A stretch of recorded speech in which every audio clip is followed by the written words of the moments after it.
Pós-carnaval, começa a quaresma, o período entre o carnaval e a Páscoa. É muito interessante porque, se a gente olhar em várias culturas do mundo, existe essa noção, esse conhecimento muito antigo, que é um período de dietas, um período de limpeza e purificação, que está ligado com o nosso corpo físico. E é até engraçado, né? Porque a gente passa aí Natal, Ano Novo, comendo muito, bebendo muito, depois Carnaval, muita bebida, né?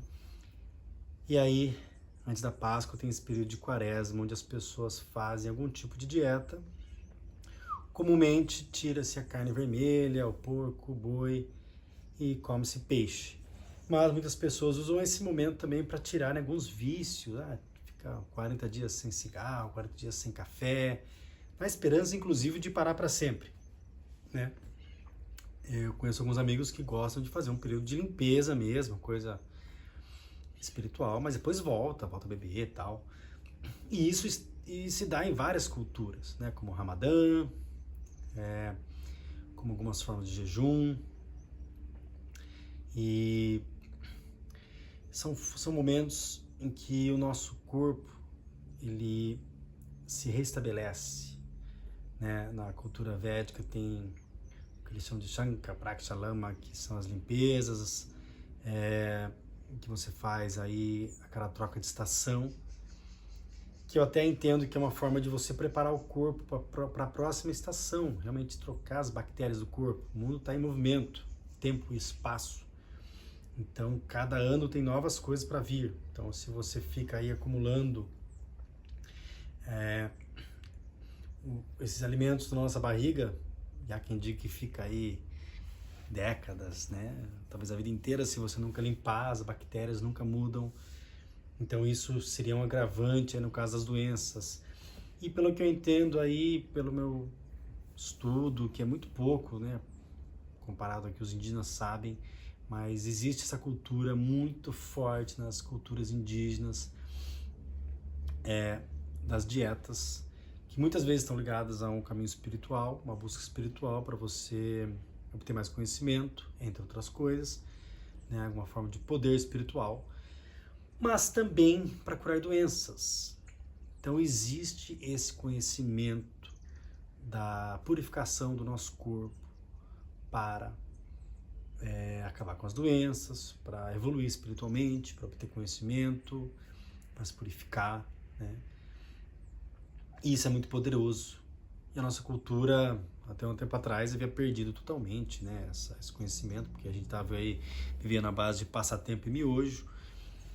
E hoje a gente vê um movimento em direção ao que a gente chama de wellness, que é a ciência do bem-estar, onde as pessoas, especialmente que têm um pouco mais de acesso à informação, que muitas vezes, não sempre, mas tem um certo poder aquisitivo, porque quer viver melhor, percebeu que o que é bom mesmo é viver bem com saúde, né? Então, o que antes, né, como por exemplo cozinha processada, era um sinônimo de luxo, hoje é um sinônimo de lixo, né? Então as pessoas querem viver bem, então por isso que a nova geração, a geração Z, sei lá que letra que tá, ela é muito mais preocupada com a saúde do que eram as gerações anteriores, apesar de ter dados que dizem que eles estão ficando menos inteligentes por causa do excesso de informação digital e inteligência artificial, eles têm muito mais interesse em viver bem do que tinha, pelo menos a minha geração. Minha geração, com 14 anos de idade, a turma bebia muito e achava bonito, achava legal, porque isso fazia parecer cool, fazia parecer adulto, né? E as novas gerações não, eles querem ir pra balada na academia, entendeu? Aquelas academias no escuro, tocando, você vê um monte de gente correndo na rua, e isso é ótimo, né? Essa cultura mais nerd, né, geek, digamos assim, já está mais valorizada, então na minha época era visto como uma coisa ruim, agora é uma coisa bem valorizada, mas a cultura da saúde está sendo bem valorizada, coisa que na minha época era muito para estética e agora já é mais para a saúde, né? Então esse conhecimento que a gente entra agora, que seria de fato começo do ano, se a gente for pensar em 13 luas, né, existem várias questões sobre isso, mas que o ano de fato começa agora depois do carnaval, pelo menos no Brasil, Então as pessoas começam fazendo um tipo de dieta, nem todo mundo, muitas pessoas estão nem aí para isso, mas também não estão nem aí para nada, né? Geralmente muitas pessoas só olham para a saúde quando está doente. Isso acontece, né? A doença, inclusive, é um sinal para você olhar para a saúde. Falar, ó, gente, até aqui não vai mais, então olha para a saúde. Né? Quantas vezes você parou para pensar e falou, não, a partir de agora eu vou me cuidar porque eu tô doente. Né? Mas aí quando fica saudável de novo, esquece, avacalha tudo. Isso faz parte, o ser humano é assim. Mas a gente está no momento propício para olhar para isso, comer bem, né? E sem ficar, na minha opinião, essa dieta é melhor que aquela, né? O que é dieta? Dieta é comer bem, né? Processado não é comida boa, é porcaria. Então, comece por aí. Quer fazer uma limpeza, purificação? Tira os processados, né? Comece a comer coisas melhores, diferente de ser carnívoro, diferente de ser onívoro, flexitariano, vegetariano, vegano, pescetariano. Existem muitas formas de comer bem, né? E então a gente tem esse momento que é um momento de limpeza e purificação.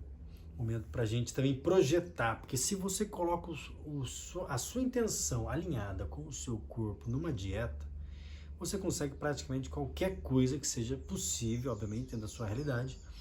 Mas se você não faz isso, fica muitas vezes no campo dos sonhos. Por quê? Porque não tem o ímpeto de mudança. Mas se você quer conquistar alguma coisa na sua vida e você se direciona para isso, cria uma nova rotina e coloca o corpo numa dieta para fazer isso acontecer, a chance disso acontecer é muito maior. Porque todo o seu corpo, todo o seu ser está voltado para um objetivo. Então isso é uma coisa muito poderosa que os povos indígenas sabem muito bem. E várias tradições antigas também. Elas entendem o poder das dietas, o poder do que seria a quaresma, o que seriam essas limpezas de purificação para atingir lugares mais elevados. Né? Um bom alquimista, e isso aí falando de hermetismo, ele sabe que para conseguir alguma coisa valiosa, ele tem que sacrificar outra. Então, para atingir um estado de consciência mais elevado, você tem que sacrificar o estado de consciência menos elevado. E isso está ligado, inclusive, a alguns ritos que tinham sacrifícios, né, de animais, de várias coisas, porque representa esse sacrifício da mente inferior. Claro, não estou defendendo ritual nenhum de sacrifício, não veja por esse lado. Estou dizendo que isso existe em várias culturas ao redor do mundo, né? E a gente pode sacrificar certas coisas na nossa vida. Você pode sacrificar tempo de Instagram, pode sacrificar tempo de Facebook, Netflix, e colocar o que no lugar, né? Porque você está pronto para ficar meditando lá, não é todo mundo está pronto, mas você pode ler uma leitura de livro, fazer mais exercício. E não é que você precisa tirar 1 hora de Instagram e colocar 1 hora de leitura de livro. Tire menos, comece com menos e vai. Eu acho que o legal, a grande sabedoria é não querer dar um passo muito maior que a perna, né? Ou maior que a perna. Dê um passo, só dê um passo que cabe na sua perna. Então, quando a gente fala de quaresma, 40 dias, para muitas pessoas é bastante tempo, né? Então faz uma semana, faz um dia. Essa cultura de segunda sem carne, né? Eu lembro de um livro que eu li do Chong, né, da Chechen Chong. Ele conta o período que ele ficou preso, né? O livro dele chama de Ai Chong, é uma referência ao Ai Ching. E aí ele conta que na prisão ele não tinha nada que ele pudesse controlar, né? Porque todo mundo tem horário para tomar banho, horário para dormir, horário para comer, sei lá. E sabe o que eu fazia? Todo dia, sei lá, quarta-feira eu jejuava. Era uma forma dele ter um dia de controle sobre a sua vida, sobre a vida dele, né? Então, nesse dia, ele decidia não comer. Era uma forma de exercer o poder de controle dele. Então é interessante quando a gente consegue exercer esse poder de controle. No meu caso, eu tenho um pouco dessa prática, especialmente com meu filho, de chegar à noite assim, e deu 7 horas da noite, a gente come, toma um banho e tal, né? Faz higiene ali, escova o dente, e eu sento para ler. E ele senta para ler junto, ele lê o gibizinho dele, né? Tá vendo as imagens, ele não sabe ler ainda. Ele vai começar a ler com 7, que é a hora certa, tá? Antes disso, tá forçando a criança uma coisa que ela não tá pronta, desculpa falar. Mas ele já tem um apego pela leitura. Ontem ele queria que eu lesse meu livro para ele. Então, sacrificando um tempo, né, que eu poderia estar gastando minha vida aí nas redes sociais, mas eu estou lendo um livro, meu filho está vendo isso como referência, e aí criando um hábito. Então ele está curioso para o momento que vai começar a ler, né? Então a gente sacrifica a mente inferior para adquirir a mente superior, né? Não sou melhor que ninguém, não sou guru iluminado, nem nada. Sou uma pessoa que busca ser uma pessoa melhor, busca trazer isso pro meu filho também. E acredito que algumas práticas são importantes. Por exemplo, meu filho come sobremesa. Ele come doce de vez em quando, mas ele não come à noite. Ele come de dia. Por quê? Porque eu quero que ele durma bem. Ele precisa dormir 10, 11 horas. Bem, então, se ele comer açúcar à noite, ele vai dormir mal. Isso vale para mim também. Eu aprendi, só que eu sou mais velho, tenho mais, né, uma biota mais estável, então consigo comer e dormir. Mas no caso dele não. Então eu faço esse tipo de estudo para que ele também possa ter uma qualidade de vida e aprendendo desde cedo, né? Então é isso.